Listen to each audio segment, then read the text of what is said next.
Hello, hello. How are you? Thank you so much for joining me for the Brand Refresher online speaker series. I appreciate you being here. How are you doing today? I am doing well. It is a great day in New York, but I am excited to have a stunning conversation. Awesome, awesome. Okay, so let's just jump in. So I hear the word personal brand so often, right? Everyone throws it around. It's such an overused word. So let's just, instead of just like assuming that everyone knows what that means, since so many definitions, then can you define it for us? What do you think a personal brand is? Yes. And if you do ask 5 people, 10 people, 50 people, you will probably get a different answer for what personal branding is. Absolutely. But what I like to do is bring it to life. So one thing that we all have is a name, and that is our brand. And what people think of when they hear our name, when someone has that moment when you run into someone and they're like, you know, so and so. And that image or reaction that people give, that's your personal brand. It's that image that people get of you when they hear of you or when they have that aha moment of recognition. So it's what people think of you. It is your name. It is your reputation. It is what is memorable of you. So if I say, for example, who is Steve Jobs? You probably get an image of who Steve Jobs is in your head. You think of that black turtleneck. You think of the jeans, right? You get the image of who he is, and then you make the connection to the things that you know about him, which is Apple, right? So that is the same thing. So when someone says, oh, do you know Sandra Garcia? Then that thing that comes, that image that comes to people's mind is your personal brand. And it is important for people to get an image of you. And if we can control what that image is, it's important because we want people to think of us in whatever light that is, whether it's what you do for a living, your profession, so that when a potential opportunity comes around, they send it your way. Yeah, absolutely. Or if it's just positive, because say someone is, in a space where maybe there is some negativity coming around, you want that to be overshadowed with a positive image of who you are and what you stand for.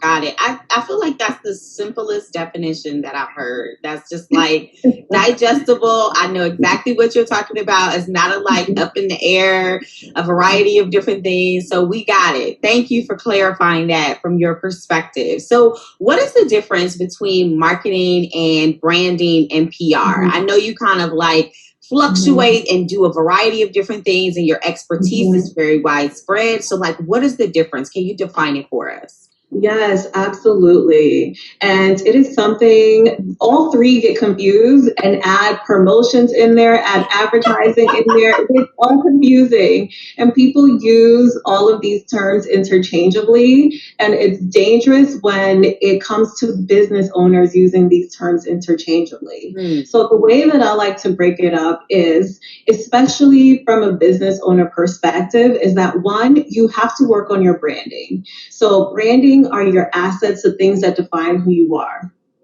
And that includes your logo, that includes your brand colors. So if I mention several brands right now, we can probably think of what their brand colors are. If I say McDonald's, we think of those golden arches, right? We can associate that golden color with McDonald's. If I say Chanel, we think of the black and white, right? So we have brand associations.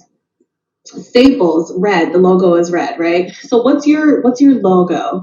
What is your brand color? Do you have a tagline? And then from there, going into creating brand assets like your business card, creating things like your website. Now we're going into the marketing of these things. So marketing is how you present yourself. It is that perception that you want for people to have, the awareness, making sure that people know about your brand. And there are also several different marketing tactics that I think can get confused. So I just mentioned brand awareness, for example. So once you've created all these brand assets, then you use marketing so that people can get to know your brand. Marketing is getting your brand out there, getting your business out there, getting your name out there. And you do that through platforms like your website, like social media, like email, which is why all those things are called marketing. So social media marketing, email marketing, these are all forms of digital marketing. So forms and ways of getting your name and your brand out there.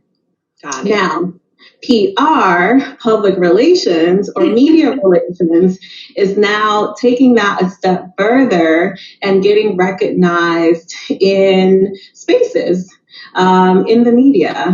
And that is, it can be earned or it can be paid. So now getting the media and getting outlets to cover stories or to cover an angle about something that your business does or something about you as an individual.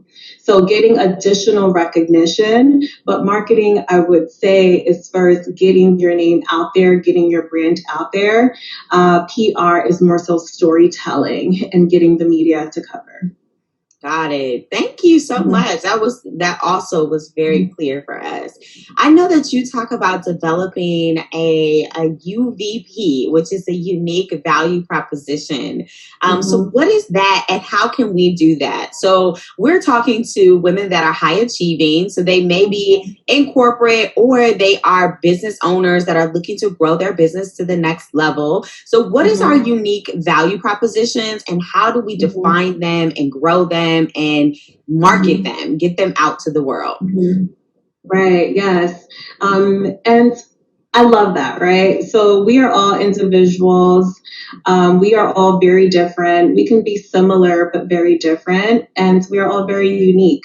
And a unique value proposition is highlighting that difference. What makes you different? What makes you stand out from everyone else? Right. So for example, I use this example because I live in New York. In New York, there is a hair salon, just like there's a grocery store on almost every block, just as well as there's Starbucks, right? Yes. And even Starbucks, we have so many Starbuckses, right? But there is always something different. Every store, every service is a little different. So what is that difference that has someone come to you versus that other business on the same block? Like, what is so different and what is so unique about the experience that you offer that people are going to come to you? So your unique value proposition is something that differentiates you. It's your competitive advantage from someone else. And I think it's something that each one of us should work on and identifying what is that thing that makes us a little bit different. Okay. So, for example, a restaurant, in terms of how they showcase themselves, their unique value proposition can be that they have live music, or, you know, they have, you see the competition between happy hours, right? Like, who is that business that doesn't have necessarily a cheaper happy hour, but a longer happy hour, or maybe their happy hour is reversed, so that it's from 11 to 12 or 11 to 1 and not just from the usual 4 to 6. So what makes you different and what is going to have people come to you when they have the option to go to others? Got it. So let's say for a service provider, right? Is your unique advantage or like your unique experience your value proposition?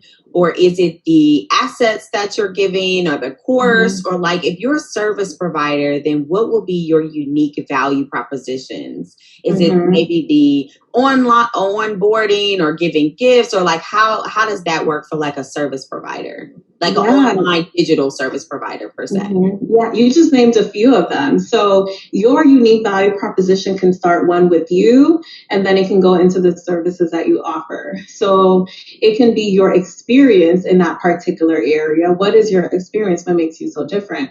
So, for example, if you look at coaches, someone can come in as a spiritual coach. Which can be very different based on whether they have some divinity training, for example. They have wellness training. Like, what is it so different? I do business coaching, and to help differentiate me, as a business coach, I highlight my work experience. I've worked at some really name brand companies.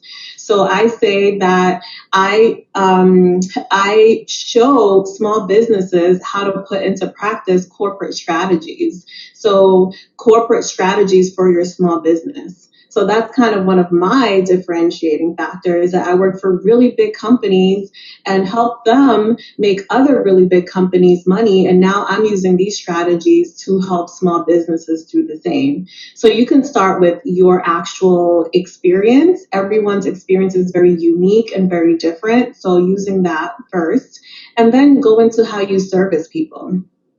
How you service people can be the freebies that you give out that makes you different. It can be that your coaching hours are different. Maybe you give people a little bit more. Typical coaching hours can be 50 to 60 minutes, but maybe yours are an hour and a half long. Maybe you're unique in that it's in addition to coaching, you also get a guidebook and a handbook. It can be the way that you package it up.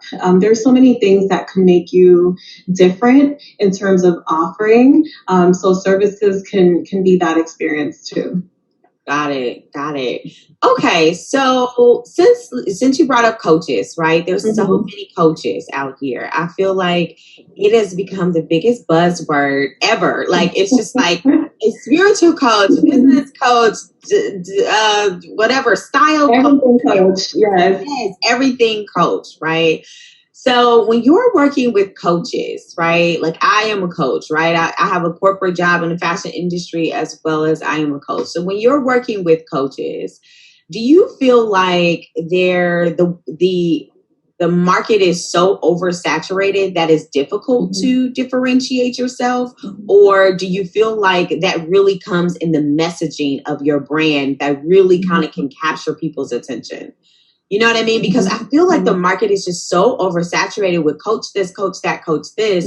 How do you really use those assets or the marketing, the branding, the PR to differentiate yourself, especially when you're just getting started? Let's say you don't have really great big corporate relationships, or you don't know as many people as, you're just starting out. Then what would you suggest to that coach and that service provider?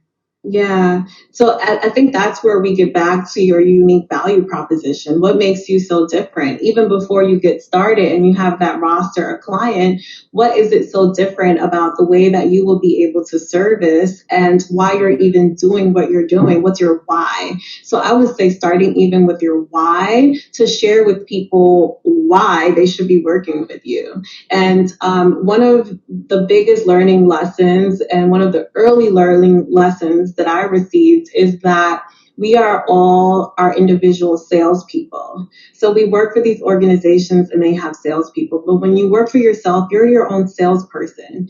And if you can't sell yourself, then that's where the problem lies, right? So you have to be able to sell what makes you great, what is your why, and why people should engage with you. And before even going into the offerings, I think being able to personalize and humanize can be that. You just said it, that the coaching industry is saturated. There are a lot of coaches out there. One way to differentiate yourself is the actual credentials that you have. You can get certified as a coach. There is experience. Before we work for ourselves, usually we have experience that comes from somewhere, or we're moved to do the work somehow. So how are you moved, and how can you share that personalization and create that human connection so people can feel like you are the right person to work with? To do that, I think also it's just important to be able to sell those skills. And for women, and for Black women especially, I would say learning the art of bragging and the humble brag in terms of being able to showcase what your skills are and why you really are worth anyone's services from a sales perspective. And why do you think that that's so, I'm going to jump out in an assumption here. Why do you think that that's so difficult for Black women to brag, or like understand the humble brag, like, or the balance of bragging? Like, why do you think it's so difficult for us? Yeah, I think that is layered, that is multi-layered, and is compounded. But what I can advise, instead of digging into the reasons why, what can advise I can advise is to set a price for yourself and a competitive price. And if anything, one of the things that I did when I first got started was I looked at someone else's business and I went and inquired as if I was looking to be serviced. And it was an older white male. And based on what he quoted me, I was like, well, that's where I'm getting started. Got it. That is a great tip. Yes, aim high and go high, right? And just start there, especially when you don't know how to price yourself. And I think one of the reasons we may lower the bar is because we're unsure and we're lacking confidence because we don't know.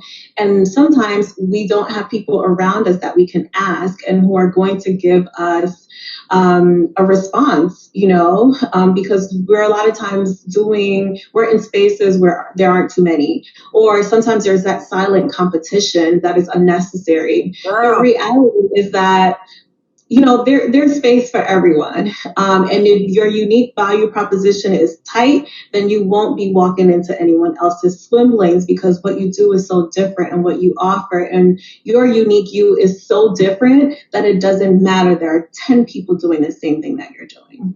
Got it. So I think confidence and comfort, but I would say also price yourself competitively, not with other people that you think are in your space, but with the larger marketplace. And for me, I'm here to play big. So I am playing with the world, not just with the buckets that I fit into. Girl, wait a minute. I'm here to play big, not just with the buckets that I fit into. Yes.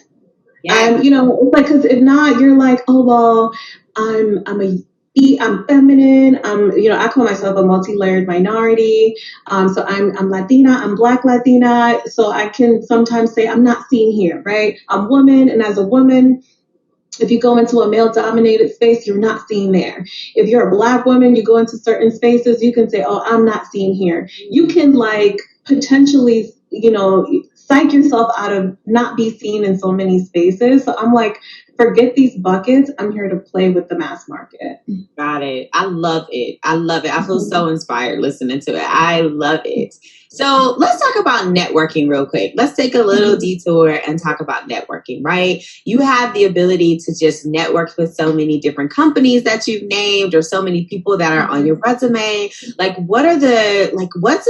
Maybe give us 2 ways that you're able to network with these companies and just kind of put yourself out there and play big, right? I think that sometimes when you're just getting started with a new business, you maybe have been in corporate America for 10 to 12 years and now you're ready to start your platform and start your business. What are some great ways that you can get yourself out there and network with people so they can see you as the authority and you can sell them on your skills? But the first thing is reaching out and having the conversation and making the connection. So what are some key ways that you network that maybe we haven't heard before?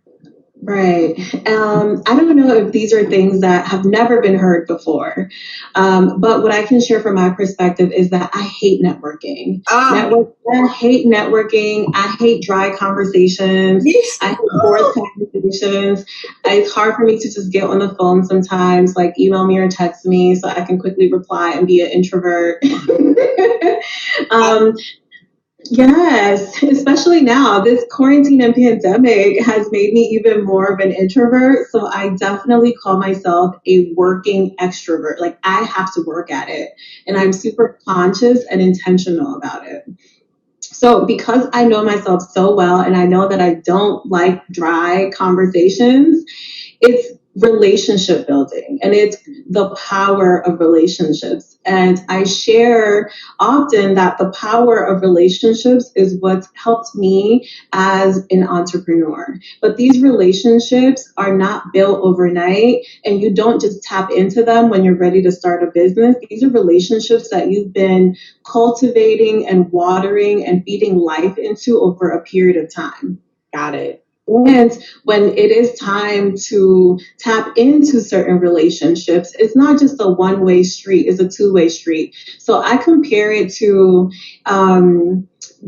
I think relationships across the board are to be compared. So just like we focus on romantic relationships and how we pour into those, is the same way that I would say that you pour into your friendships and your family relationships and your working relationships, because you have to feed into them, right? And we wouldn't be with someone that we just called once a year.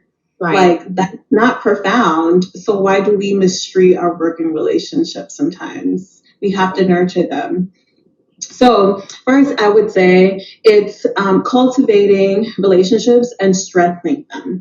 One thing that I do constantly is create a list of people that I value and that I want to follow up with.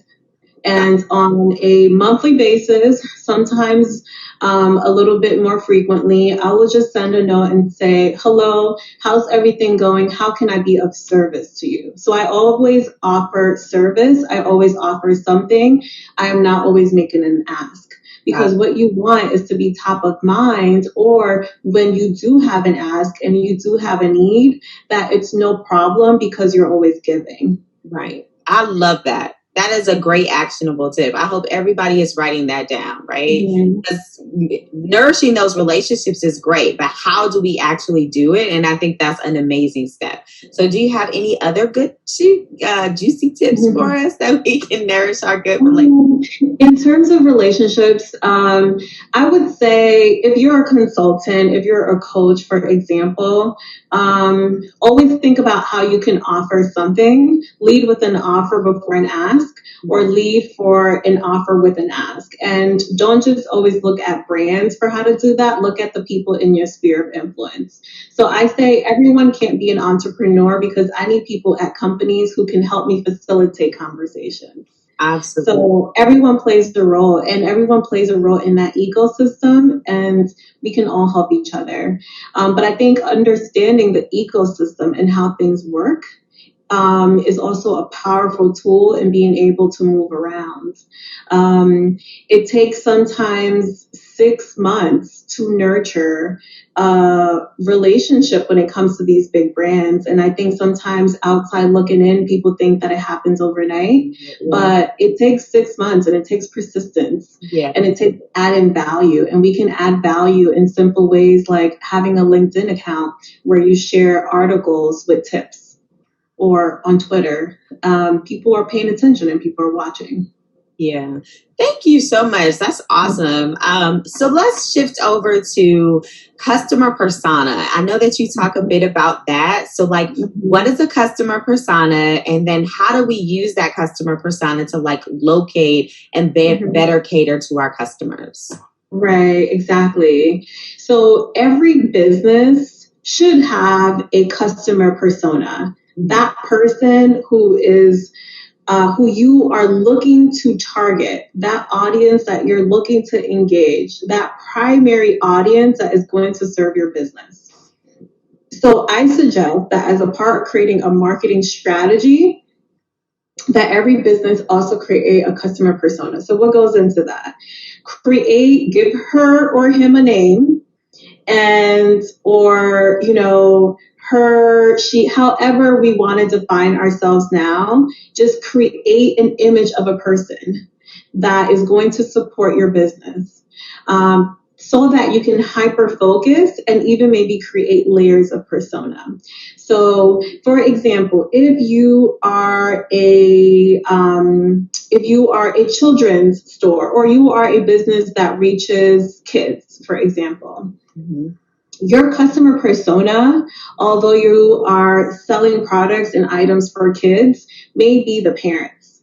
So what does that parent look like? What is their household income in order to be able to afford that product? Now, take it a step further. Is it just a parent, or is it a parent of a toddler? Is it a parent of a millennial? So drill it down to be very specific, because how you market to the parent of a millennial is very different than how you target the parent of a toddler. So to say parent is way too generic. So drill it down. What is their household income? Where do they live? What are their activities? If you are a local business, maybe in a local location that depends on people walking in there, what is that person's route? Where do they shop? What are other places that they shop that will get them either in the proximity or knowing of you, because then you'll know how to also market. How are you going to make sure that you're in front of them? Are you going to use cross-promotional marketing by putting your material in the places that they also visit? Are you going to use geofencing because you know the areas in which they tend to spend time? Are you going to use outdoor advertisement as a marketing tactic to make sure that their eyes see information on your business? So I think it's creating a customer persona is creating a person that is an individual that will service and spend money on your business. Got it. That was very helpful. So I do have a question. Let's dig a little deeper, right? I do have so with the customer, the person, the name, that would be like considered our avatar. Is that the same? Like, okay, right. So like, let's say you have 2 avatars, right? So I actually have 2 avatars for my company, and they are really, I'm really focusing on like 2 different people, but they're actual people that fit into this avatar. So like, let's say a person is getting started. Like when I got started, I literally had this person in mind. I interviewed this person. I knew I really wanted to know the ins and outs of like this person, their persona, their personality, or whatever. So like, what is the best way when you're starting and you're trying to like identify this avatar, this customer, what their persona is? You kind of have a general idea, but really getting into the psyche of them. What do you think are some good ways to do that? Do you think it's like interviews, or do you think like it's how do you do that market or that customer research, you think? Yes, exactly that, research. Doing research, reading up on who this person is, surveying. Surveying is the best thing that you can do. Surveying, doing polls. If you use email marketing, or if you have an email marketing list, send out an email with a poll. People poll on social media all the time. They'll ask a question and have people answer. People do it on YouTube. They're like, do you love this content? Let me know that you like this content, because if you do, I'll continue to create more. But if I get no response, then I'll know that you don't love it. So I think, again, going back to creating relationships and personalizing and humanizing, it's at the end of the day, we're business people, but we're really interacting with other people. Yeah. So just ask people, just be human and ask people like, is this what you need? Like, am I servicing you well? What else do you need from me? So polling, surveying, reading up on your customer, looking at trends.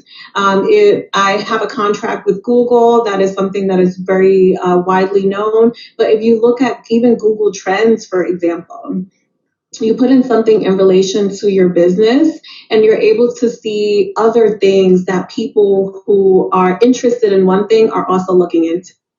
So you're able to even, maybe do a little behavioral analysis. An easy thing to do is go to Google and you type in something about your business, go all the way to the bottom, and you'll see other things that those individuals are also searching for. And that is just a quick tactic for doing, like, picking up information. So I think it's data collection. That's what I call it. Even I compare everything to like romantic relationships as well. So like in the beginning, how you're just collecting data, it's like data collection when you're like first meeting someone. You're doing that for your business as well. You're collecting data. Got it. No, I think this is really helpful because I know even for myself that during this pandemic and all of these things that are happening, that I've had to do some pivoting with my business, right? And I've had to do some pivoting with who my new avatar is going to be and what my new products are going to be. So I think that just going back to the basics and just understanding all of this information is really great. Even if you are a business owner, when you make that pivot, you may need to start over and use some of these great tactics that you're giving us. So thank you for sharing those for sure. Okay, so let's get a little personal. So like, what is, not personal, but you know what I mean? Like what is a day in the life of your business? Like what is some of your biggest challenges or like, what is a day-to-day for you? Yeah, so every day is very different. Some days I'm a hot mess, and some days I feel like I have it together. Um, Life of entrepreneurship or what? Life of entrepreneurship is crazy. And, I have my bad habits. I am a total night owl. So depending on how late I was up the night before, I can either sleep in. So sometimes I get an early start, which I love because then I feel so accomplished. Right. And sometimes I don't get the day started as early as I would like. But what I can share in terms of day formatting is that I like to start off my day by responding to the big fishes and the priorities. Because especially right now, as I think of where we are with the pandemic, with COVID, and what may be a second surge, is that I'm thinking about how I will remain in business and how I will continue to be doing business in the way that I would like in 6 months and also a year from now. So there's a lot of noise, right? We are home. There's lots going on in the emails, the texts, like on social. There's a lot happening. Yeah. But how do we focus on what really matters? And what really matters is being strategic and thinking growth minded in terms of where we want to be in the next 6 months. When December hits and it's flu season and who knows what may happen. And then 6 months from that, so that when we are looking and we're having this conversation again, July 1st, 2021, we are all in a better position than we are today. So first, go after those big fishes, go after opportunities. Respond to people who are already servicing you and investing in your business. If you have a roster of clients, go through client needs first because they're already investing in you. How do you keep them happy? Get that out of the way before you can go into the second half of the day, which is nurturing relationships. Getting back to that conversation around relationships. Nurture relationships and things that are kind of like in the works. Get back to those people or send them a note or do something around that. And end the day with business development. Not a day goes by without some form of business development. And if you live in a place like New York, business development can be in the form of socializing because we love these events and happy hours. Yeah. Yes, we do. Yes, we do. And we will love them even more when we can be outside, when outside opens up for real. Hey, and for real. Or, business development can happen with these webinars and online spaces that are happening. And that's another note, because we are playing in virtual rooms. I call it virtual room hopping, right? Because you're going from one Zoom, go to webinar, this live, that live, into another. Use those spaces to not just soak in information, but to deliver your message to other people.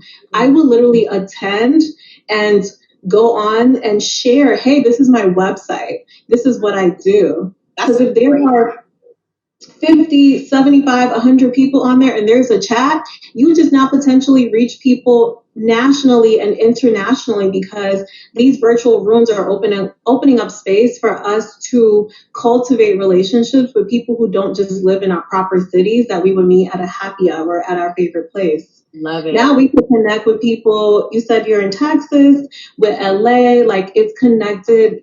It's created connectivity in a different way. So let's take advantage of it while it's still happening because it can extend our business and it could extend our presence in ways that we would otherwise not have. So let's look at the positive. But definitely not a day goes by without some form of business development. Reach out. Share something, post something, even if you have a job, apply for a job.